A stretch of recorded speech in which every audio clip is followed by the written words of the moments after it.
ہدایت اللہ کے ہاتھ میں ہے۔ میرے بھائیوں، میری بہنوں، یہ عقیدہ ہونا چاہیے۔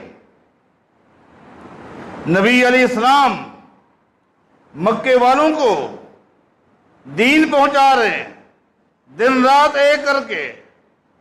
جب مکہ والے آپ کی بات نہ مانتے، آپ کو کتنا تکلیف ہوتی، کتنا دکھ پہنچتا کہ یہ حق کو کیوں نہیں مانتے، اتنا دکھ پہنچتا، اتنا تکلیف پہنچتی، جس کا اظہار اللہ تعالیٰ نے قرآن کریم میں کیا ہے۔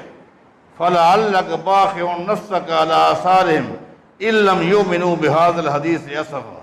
اے میرے پیغمبر صلی اللہ علیہ وسلم، مجھے ایسا لگتا ہے اگر انہوں نے اسلام قبول نہ کیا، اس غم میں آپ اپنے آپ کو برباد کر دیں۔